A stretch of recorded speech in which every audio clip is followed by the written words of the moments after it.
Hey guys welcome to HL online. So मित्रों आज આપણે બિન સચિવાલય ઓફિસ આસિસ્ટન્ટ પેપર સેટ 9 લેવાના છે, જેનો ટોપિક રહેશે ગુજરાતનો ઇતિહાસ। સો મિત્રો આજે આપણે આ વિડીયો સ્ટાર્ટ કરીએ એની પહેલાં જે બી લોકોએ ચેનલને સબસ્ક્રાઇબ નથી કરી એ લોકો પ્લીઝ સબસ્ક્રાઇબ કરી લેજો અને વિડીયોને લાઇક આપો, શેર કરો અને કંઈ ડાઉટ આવે તો કોમેન્ટમાં તમે આપી શકો છો। ઠીક છે। સો આપણે ક્વેશ્ચન્સ લઈએ જ અને આજે આપણે 40 ક્વેશ્ચન્સ લેવાના છે ગુજરાતના ઇતિહાસના। ઠીક છે। સો સ્ટાર્ટ કરીએ।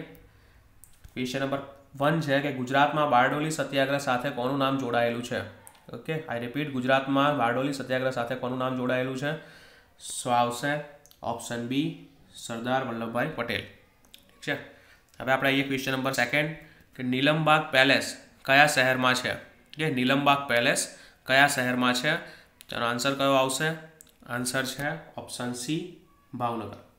ઓકે, ક્વેશ્ચન નંબર 3 કે જ્યાં ગાંધીજીનું બાળપણ વીત્યું તે કબા ગાંધીનો ડેલો કયા શહેરમાં આવેલો છે? કે જ્યાં ગાંધીજીનું બાળપણ વીત્યું તે કબા ગાંધીનો ડેલો કયા શહેરમાં આવેલો છે? તો આન્સર કયો આવશે? આન્સર છે ઓપ્શન બી, રાજકોટ। હવે છે ક્વેશ્ચન નંબર 4 કે ગુજરાતમાં સૌથી વધારે વાર બજેટ રજૂ કરનાર નાણામંત્રી। કે ગુજરાતમાં સૌથી વધારે વાર બજેટ રજૂ કરનાર નાણામંત્રી તો કોણ આવશે? ઓપ્શન બી, વજુભાઈ વાળા। ઓકે, ઓપ્શન બી, વજુભાઈ વાળા। હવે છે ક્વેશ્ચન નંબર 5 કે ભારતની સ્વતંત્રતાની ચળવળ દરમિયાન સન 1930માં મહાત્મા ગાંધીના નેતૃત્વમાં મહત્વની ગણાય છે તેવી ઘટના આકાર પામી। ઓકે, તો એ ઘટના કઈ હતી જે 1930માં થઈ હતી? એ આવશે ઓપ્શન ડી, દાંડી યાત્રા। ઓકે, મીઠાનો સત્યાગ્રહ। ઠીક છે। હવે આવે છે ક્વેશ્ચન નંબર 6 કે મહાભારતનું મૌસલ પર્વ જે યાદવ સ્થળીનું વર્ણન કરે છે તે સ્થળ કયું? ઓકે, આઈ રિપીટ, મહાભારતનું મૌસલ પર્વ જે યાદવ સ્થળીનું વર્ણન કરે છે તે સ્થળ કયું છે? તેનો આન્સર આવશે ઓપ્શન એ, પ્રભાસ। ઓકે, હવે ક્વેશ્ચન નંબર 7 સ્વ ઝવેરચંદ મેઘાણીએ છેલ્લો કટોરો નામની કવિતામાં ગાંધીજીની મનોવેદના રજૂ કરી છે તે પ્રસંગ કયો છે? કે ઝવેરચંદ મેઘાણીએ છેલ્લો કટોરો નામની કવિતામાં ગાંધીજીની મનોવેદના રજૂ કરી હતી, એ પ્રસંગ કયો હતો? તે આવશે ઓપ્શન સી, ગોળમેજી પરિષદ। ઓકે, ઓપ્શન સી, ગોળમેજી પરિષદ। હવે છે ક્વેશ્ચન 8 ગાંધીજીએ સૌપ્રથમ ક્યાં આશ્રમ સ્થાપ્યો હતો? કે ગાંધીજીએ સૌપ્રથમ ક્યાં આશ્રમ સ્થાપ્યો હતો? આવશે આન્સર ઓપ્શન ડી, કોચરબ। કે કોચરબમાં આશ્રમ સ્થાપ્યો હતો। હવે છે ક્વેશ્ચન નંબર 9 કે મહાત્મા ગાંધીએ કઈ શિક્ષણ સંસ્થા સ્થાપી? ઓકે, કઈ શિક્ષણ સંસ્થા સ્થાપી હતી? તો એ આન્સર છે option A, Gujarat Vidyapith. Okay, Gujarat Vidyapith. હવે છે ક્વેશ્ચન નંબર 10 કે ગાંધીજીના કયા સત્યાગ્રહ દરમિયાન મોહનલાલ પંડ્યાને ડુંગરી ચોરનું બિરુદ પ્રાપ્ત થયું હતું? ઓકે, કયા સત્યાગ્રહ દરમિયાન મોહનલાલ પંડ્યાને ડુંગરી ચોરનું બિરુદ પ્રાપ્ત થયું હતું? તો આન્સર છે ઓપ્શન સી, ખેડા સત્યાગ્રહ। ઓકે, ઓપ્શન સી, ખેડા સત્યાગ્રહ। હવે છે ક્વેશ્ચન નંબર 11 કે નસીરુદ્દીન અહેમદ શાહે પોતાની રાજધાની પાટણથી અમદાવાદ કયા યુગમાં ખસેડી? ઓકે, નસીરુદ્દીન અહેમદ શાહે પોતાની રાજધાની પાટણથી અમદાવાદ કયા યુગમાં ખસેડી? તો આન્સર આવશે ઓપ્શન બી, સલ્તનત યુગ। ઓકે, સલ્તનત યુગમાં ખસેડી। ક્વેશ્ચન નંબર 12 છે ભૃગુ કચ્છ હાલમાં કયા નામથી ઓળખાય છે? ઓકે, ભૃગુ કચ્છ હાલમાં કયા નામથી ઓળખાય છે? તો આન્સર કયો આવશે? આન્સર છે ઓપ્શન બી, ભરૂચ। હવે છે ક્વેશ્ચન નંબર 13 કે સુકૃત સંકીર્તન અને પ્રબંધ ચિંતામણી ગ્રંથો કયા વંશની માહિતી આપે છે? કે સુકૃત સંકીર્તન અને પ્રબંધ ચિંતામણી ગ્રંથો કયા વંશની માહિતી આપે છે? તો આન્સર આવશે ઓપ્શન બી, ચાવડા વંશ। ચાવડા વંશની માહિતી આપે છે। હવે ક્વેશ્ચન નંબર 14 કે પાટણમાં આવેલી રાણકી વાવ કોને બંધાવેલી? એ પાટણમાં આવેલી રાણકી વાવ કોને બંધાવી હતી? તો આવશે ઓપ્શન એ, ઉદયમતી। કે ઉદયમતીએ બંધાવી હતી। હવે છે ક્વેશ્ચન નંબર 15 કે ભવાઈના આદ્ય પુરુષ અસાહિત કયા યુગમાં થઈ ગયા? એ ભવાઈના આદ્ય પુરુષ અસાહિત કયા યુગમાં થઈ ગયા? તો આન્સર આવશે ઓપ્શન ડી, સલ્તનત યુગ। કે સલ્તનત યુગમાં થઈ ગયા। હવે છે ક્વેશ્ચન નંબર 16 કે ગુજરાતમાં સૌ પ્રથમ રેલવે સ્ટેશન કે રેલવે કયા બે સ્ટેશન વચ્ચે શરૂ થઈ? ઓકે, ગુજરાતમાં સૌ પ્રથમ રેલવે કયા બે સ્ટેશન વચ્ચે શરૂ થઈ? તો આન્સર છે ઓપ્શન ડી, ઉત્તરાયણથી અંકલેશ્વર। ઓકે, હવે છે ક્વેશ્ચન નંબર 17 મોઢેરાનું સૂર્ય મંદિર કોના સમયમાં બંધાયું હતું? ઓકે, તો આન્સર કયો આવશે? આન્સર છે ઓપ્શન ડી, ભીમદેવ પ્રથમ।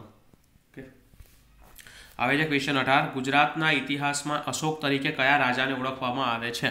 કે ગુજરાતના ઇતિહાસમાં અશોક તરીકે કયા રાજાને ઓળખવામાં આવે છે? તો આન્સર છે option A Kumarpal. Okay, option A Kumarpal. હવે છે 19 અકબરે ગુજરાત કયા વર્ષમાં જીત્યું? ઓકે, અકબરે ગુજરાત કયા વર્ષમાં જીત્યું? તો આન્સર આવશે ઓપ્શન બી 1572. ઓકે, 1572.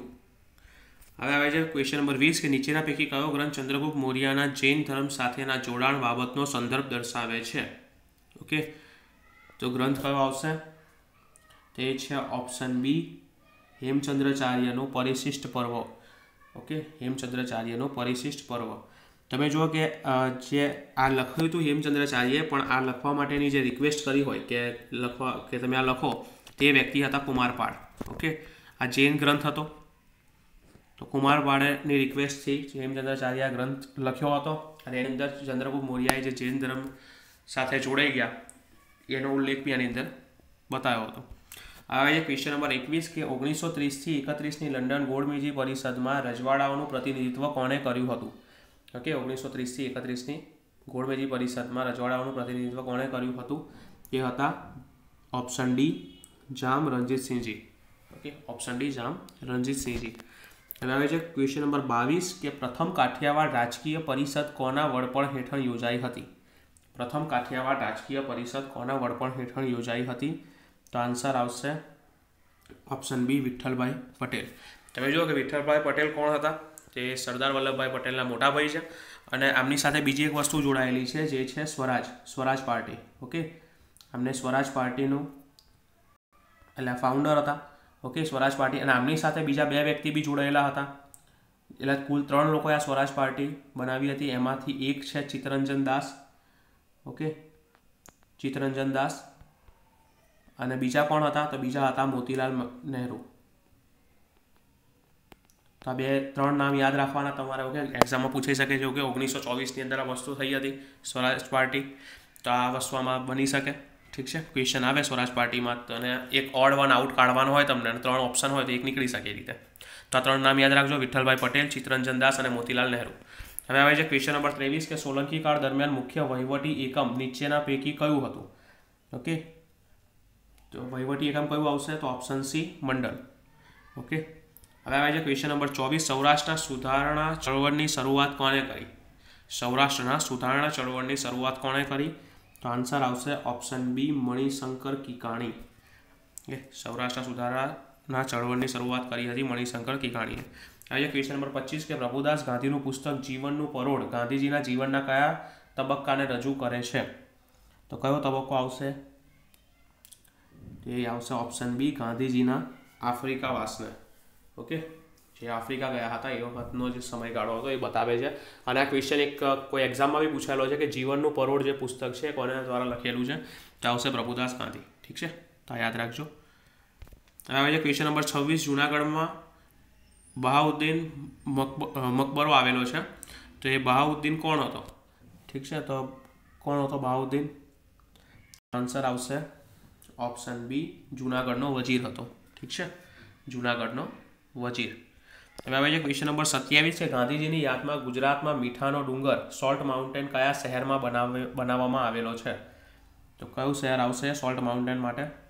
એ છે ઓપ્શન એ ગાંધીનગર. ઠીક છે, અને આ જે આનું ઇનોગ્રેશન જે કર્યું હતું એ 15મા પ્રવાસી ભારતીય દિવસ 13મા 2015માં થયું હતું. 13મા પ્રવાસી ભારતીય દિવસ દરમિયાન. ઠીક છે, તો એ નરેન્દ્ર મોદી દ્વારા એ વસ્તુને ઇનોગ્રેટ કરવામાં આવ્યું હતું. તો આ વસ્તુ યાદ રાખજો. ગાંધીનગરની અંદર સોલ્ટ માઉન્ટેન આવેલો છે. ઠીક છે, હવે આવે છે ક્વેશ્ચન નંબર 28 કે મધ્યયુગીન સમયમાં ગુજરાતી પ્રાંતીય સ્થાપત્ય શૈલી નીચે પૈકી શેમાં જોવા મળે છે? કે મધ્યયુગીન સમયમાં ગુજરાતી પ્રાંતીય સ્થાપત્ય શૈલી નીચે પૈકી શેમાં જોવા મળે છે? ઓપ્શન એ છે જામા મસ્જિદ અમદાવાદ, બી છે મોહમ્મદ બેગડાની કબર ચાંપાનેર અને સી છે રાણી સિપ્રીની મસ્જિદ અમદાવાદ. અને ડી છે ઉપરના બધા જ. તો આન્સર આવશે ઓપ્શન ડી ઉપરના બધા જ. ઠીક છે, હવે આવે છે ક્વેશ્ચન નંબર 29 સહસ્ત્રલિંગ તળાવ કોણે બંધાવ્યું હતું? ઠીક છે, સહસ્ત્રલિંગ તળાવ તો કોણે બંધાવ્યું હતું? આન્સર આવશે option D Siddharaj Jaisinh. Okay, Siddharaj જયસિંહે બંધાવ્યું હતું. ક્વેશ્ચન 30 છે ગુપ્ત યુગના પતન બાદ ગુજરાત રાજ્ય હિન્દુ અથવા બુદ્ધિસ્ટ રાજ્ય તરીકે વિકસિત થયું હતું. ગુપ્ત પછી કયા વંશના રાજવીઓએ 6 થી 8મી સદી દરમિયાન ગુજરાતમાં શાસન કર્યું? તો તો કયો વંશ હતો એ વખતે? તો આ વંશ હશે ઓપ્શન એ મૈત્રક વંશ. ઠીક છે, ઓપ્શન એ મૈત્રક વંશ. હવે આવે છે ક્વેશ્ચન નંબર 31. દિલ્હી સલ્તનતનો સુલતાન કે જેને અણહિલવાડનો નાશ કરીને ગુજરાતને દિલ્હી સાથે જોડી દીધું અને ગુજરાત 14મી સદીમાં તેના નિયંત્રણ હેઠળ રહેલ હતું, તો તે સુલતાન કોણ હતો? તે સુલતાન આવશે ઓપ્શન બી અલાઉદ્દીન ખિલજી. ઠીક છે. હવે આવે છે ક્વેશ્ચન 32માં છે મુગલ સલ્તનતના વાઇસરોય તરીકે ગુજરાતમાં નીચે દર્શાવેલમાંથી કોને ફરજ બજાવેલ હતી? ઓપ્શન એ છે દારા સિક્કો, ઓપ્શન બી છે ઔરંગઝેબ, ઓપ્શન સી છે મુરાદ બક્ષ અને ઓપ્શન ડી છે ઉપર દર્શાવેલ બધા જ. તો આન્સર આવશે ઉપર દર્શાવેલ બધા જ. ઠીક છે. હવે ક્વેશ્ચન નંબર 33 કે સિંધુ સંસ્કૃતિનું સૌથી મોટું ભારતીય સ્થળ કયું છે? ઓકે, સિંધુ સંસ્કૃતિનું સૌથી મોટું ભારતીય સ્થળ છે ઓપ્શન ડી ધોળાવીરા. હવે છે ક્વેશ્ચન નંબર 34 કે ગુજરાતમાં નાયકા આદિવાસી ચળવળની આગેવાની કોણે કરી હતી? એ ગુજરાતમાં નાયકા આદિવાસી ચળવળની આગેવાની કોણે કરી હતી? તો આન્સર આવશે ઓપ્શન સી રૂપસિંહ અને જોગિયા ભગતે. કે રૂપસિંહ અને જોગિયા ભગતે. હવે આવે છે ક્વેશ્ચન નંબર 35. શહીદ વીર વિનોદ કિનારીવાલા કઈ ચળવળમાં શહીદ થયા હતા? ઓકે, તો આન્સર આવશે ઓપ્શન સી હિન્દ છોડો ચળવળ. ઓકે, હિન્દ છોડો ચળવળ દરમિયાન તે શહીદ થયા હતા. હવે આવે છે ક્વેશ્ચન 36. પંચમહેલ ભીલ સેવા મંડળની સ્થાપના કોણે કરી હતી? ઓકે, પંચમહેલ ભીલ સેવા મંડળની સ્થાપના કરી હતી ઓપ્શન એ ઠક્કર બાબા. હવે આવે છે ક્વેશ્ચન નંબર 37. કચ્છમાં નીચે પૈકી કયા બેટમાં ધોળાવીરા આવેલું છે?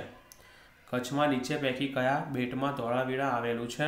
તો આન્સર આવશે ઓપ્શન બી ખાદીર. ઓકે, ખાદીર બેટમાં. હવે આવે છે ક્વેશ્ચન નંબર 38. 16મી સદીમાં ગુજરાતમાં શાસન તંત્ર સંદર્ભ મીરે બકર હોદ્દો કયા અધિકારીને આપવામાં આવતો? કયા અધિકારીને આપવામાં આવે છે? તે છે ઓપ્શન ડી નૌસેનાના વડાને. ઓકે, નૌસેનાના વડાને આપવામાં આવે છે મીરે બકર હોદ્દો. હવે છે ક્વેશ્ચન નંબર 39 કે ગુજરાત વિદ્યાપીઠની સ્થાપના ક્યારે થઈ હતી? તો ગુજરાત વિદ્યાપીઠની સ્થાપના થઈ હતી 18 ઓક્ટોબર 1920. Okay, 18 October 1920. હવે આવે છે ક્વેશ્ચન નંબર 40 કે રાજકોટ જિલ્લાનું ખંભાલીડા શાના માટે પુરાતત્વીય મહત્વ ધરાવે છે? કે રાજકોટ જિલ્લાનું ખંભાલીડા શાના માટે પુરાતત્વીય મહત્વ ધરાવે છે? તો આન્સર આવશે ઓપ્શન બી શેલ ગુફાઓ. ઓકે, ઓપ્શન બી શેલ ગુફાઓ. સો મિત્રો આજે આટલા આપણે 40 વિડીયો લીધા છે. ઠીક છે, તો આજ પૂરતું આ વિડીયોને સમાપ્ત કરીએ છીએ. તો મળીએ છીએ નેક્સ્ટ વિડીયોમાં બીજા ક્વેશ્ચન સાથે. ત્યાં સુધી bye, best of luck, have a nice day.